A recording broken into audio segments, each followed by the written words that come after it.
Bansal stories.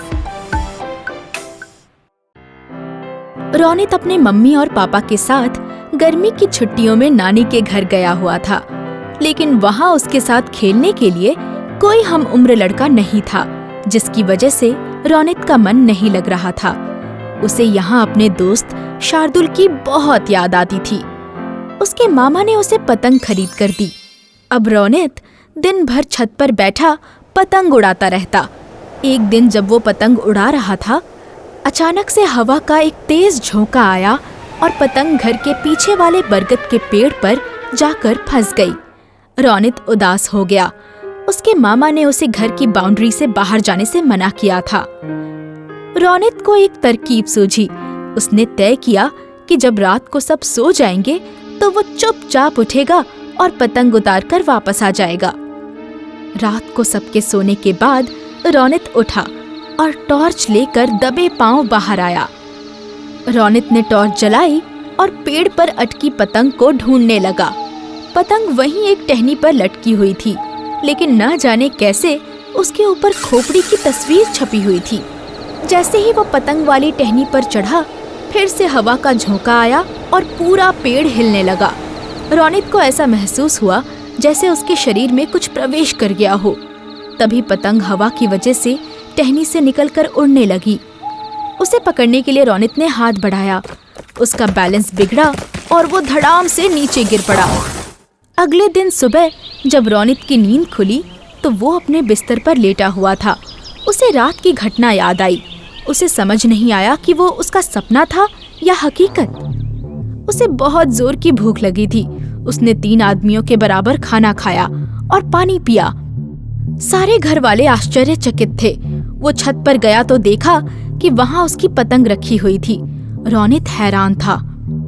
पतंग उड़ाकर वो नीचे आया तो उसे फिर भूख लग गई। उसकी आंखें भी लाल हो चुकी थीं। घर वालों को लगा कि उसकी तबीयत खराब है। मामा उसे डॉक्टर के पास लेकर गए। डॉक्टर ने जांच की और फिर बोले, कोई बीमारी तो पकड़ में नहीं आ रही है, शायद धूप की वजह से ऐसा हो रहा हो। धूप से बचा के रखिए। अगले ही दिन रोनित के मम्मी पापा उसे लेकर घर आ गए। सुबह उठते ही वो अपने जिगरी दोस्त शार्दुल से मिलने चला गया। रोनित, तुम नानी के यहाँ से कब आए और तुम्हारी आंखें लाल कैसे हैं? मुझे बहुत जोर की भूख लगी है।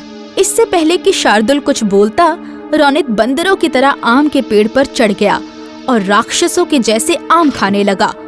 ये देखकर शार्दुल बहुत आश्चर्यचकित हुआ। सबसे ऊपरी टहनी पर से आम खाने के बाद रोनित वहाँ से कूदकर नीचे आ गया। ये देखकर शार्दुल हैरान रह गया। ये तुमने कैसे किया? मैं कुछ भी कर सकता हूँ। मैं बहुत ताकतवर हूँ। किसी से डर नहीं लगता मुझे। ये रोनित को क्या हो गया है? बहुत बदला बदला लग रहा है। मुझे और खाना चाहिए। तुम मेरे घर चलो। शार्दुल रोनित को लेकर अपने घर आया और उसे कमरे में बैठाकर किचन में गया। वो एक थाली में दाल चावल लेकर आया। रोनित फिर से राक्षसों की तरह खाने लगा। खाना खाने के बाद उसने खूब सारा पानी पिया और वहीं सो गया। शार्दुल की हैरानी बढ़ती जा रही थी। तभी उसका ध्यान पलंग के बगल में लगे शीशे की तरफ गया। वो दंग रह गया। शीशे में दिख रही परछाई में रोनित की जगह एक भूत सोया हुआ था। शार्दुल के पैर कांपने लगे। वो डर के मारे थर-थर कांपने लगा। उसके पसीने छूट गए। शार्दुल वहीं बेहोश होकर गिर पड़ा। हालांकि शार्दुल के पापा एक गोस्ट हंटर थे और शार्दुल को भी गोस्ट हंटर बनाना चाहते थे। उन्होंने शार्दुल को भूतों को पकड़ने और खत्म करने के हर तरीके बताए थे, लेकिन शार्दुल को भूतों से डर लगता था। बदकिस्मती से आज उसके पापा भी घर पर नहीं थे। रात को रोनित की नींद खुली। उसने देखा कि पलंग के बगल में शार्दुल गिरा हुआ था। उसने उसे उठाया। शार्दुल, शार्दुल, उठ जा। शार्दुल होश में आया। वो रोनित को अपने पास देखकर कांपने लगा। मुझे घर जाना है और रास्ता नहीं याद आ रहा। मुझे घर तक छोड़ दो। नहीं, मैं तुम्हें छोड़ने नहीं जा सकता। ठीक है, फिर मैं आज रात यहीं रुक जाता हूँ। नहीं, तुम यहाँ नहीं रुक सकते। तुम्हें जाना पड़ेगा। तुम मुझे या तो घर छोड़ो या मुझे यहाँ सोने दो, नहीं तो मैं तुम्हें जिंदा नहीं छोड़ूंगा। ठीक है, मैं चलता हूँ तुम्हारे साथ। लेकिन प्लीज मुझे कुछ मत करना। मरता क्या ना करता, कहते हैं ना कि मुसीबत में इंसान का दिमाग ज्यादा चलता है। शार्दुल ने फिर बोला, मैं टॉर्च लेकर आता हूँ। वो अपने पापा के कमरे में गया और उनकी टॉर्च उठा लाया जिससे वो भूत पकड़ते थे। रौनित को लेकर वो उसके घर के लिए निकला। रास्ते में गांव का सबसे पुराना बरगद का पेड़ दिखा। लोगों का कहना था कि उस पर भूत रहते हैं। रौनित के वहां पहुंचते ही आसमान में चांद छिप गया।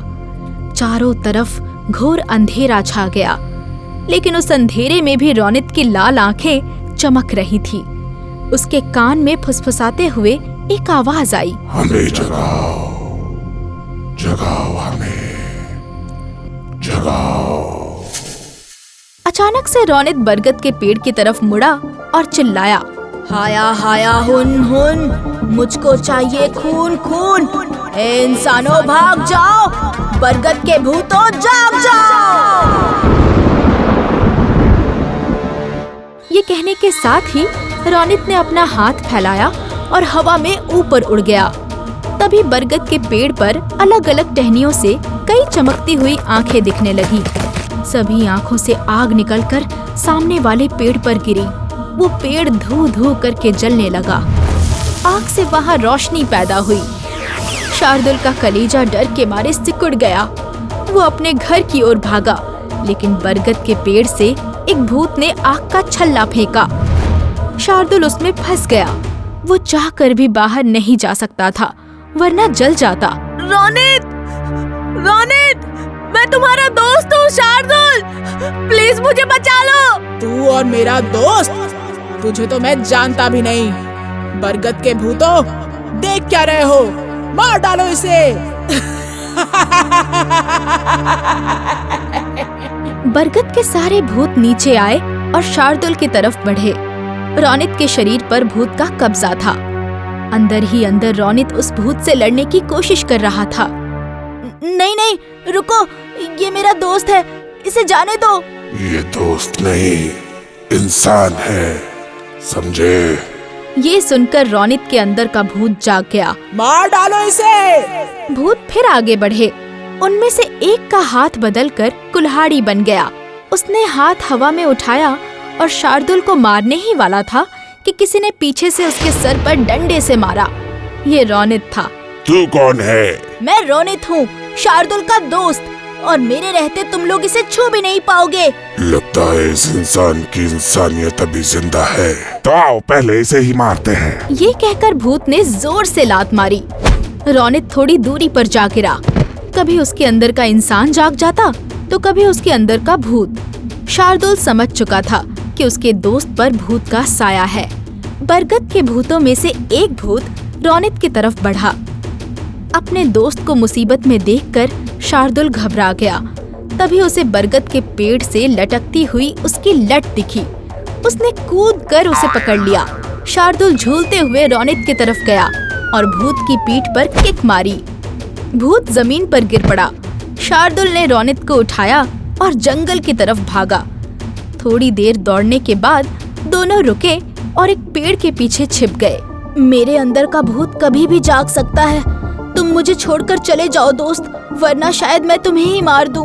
मुसीबत में दोस्त साथ छोड़ते नहीं बल्कि साथ निभाते हैं, और मेरे पास एक तरकीब है। तरकीब? कैसी तरकीब? तुम बस यहाँ सामने खड़े हो जाओ। शार्दुल ने ये कहकर अपनी टॉर्च को खोला और उसमें से उसने एक तार और उसकी दोनों बैटरी निकाल ली। तार को उसने दो पेड़ों के बीच में बांध दिया और उसकी एक तरफ बैटरी लगाई और दूसरी तरफ बल्ब। उसके कहे अनुसार रौनित तार से थोड़ी दूरी पर खड़ा था। शार्दुल भी उन्हीं में से एक पेड़ पर चढ़ के छिप गया। दूसरी तरफ से चारों भूत भागते हुए आ रहे थे। सामने खड़े रौनित को देखकर उसे मारने के लिए वो उसकी ओर बढ़े और करंट वाली तार से उनका संपर्क हुआ। देखते ही देखते सारे भूत तार से चिपक गए और बल्ब जलने लगा। बरगद के भूत जल के खाक हो गए। शार्दुल पेड़ से उतरकर नीचे आया। रौनित डरा हुआ था। शार्दुल ने आगे बढ़ते हुए कहा, चलो यहाँ से चलते हैं। रौनित के हाव भाव फिर से बदलने लगे। उसके अंदर का भूत जाग चुका था। यहाँ से सिर्फ मैं जाऊंगा। वो भी तुझे मारने के बाद। यहाँ से सिर्फ मैं और रोनित जाएंगे, तुम नहीं भूत भैया। शार्दुल ने रोनित को धक्का दे दिया तो वो तार पर गिर पड़ा। बल्ब फिर जलने लगा। रोनित तड़पने लगा। थोड़ी ही देर में उस बल्ब से इतनी रोशनी निकली मानो एक पल के लिए सुबह हो गई हो। लेकिन अगले ही पल बल्ब फूट गया और रोनित निढाल होकर गिर पड़ा। रोनित के अंदर का भूत भी खत्म हो चुका था। शार्दुल ने अपने दोस्त को सहारा देकर उठाया और रोनित को छोड़ने उसके घर की तरफ निकल गया। थैंक यू मेरे दोस्त,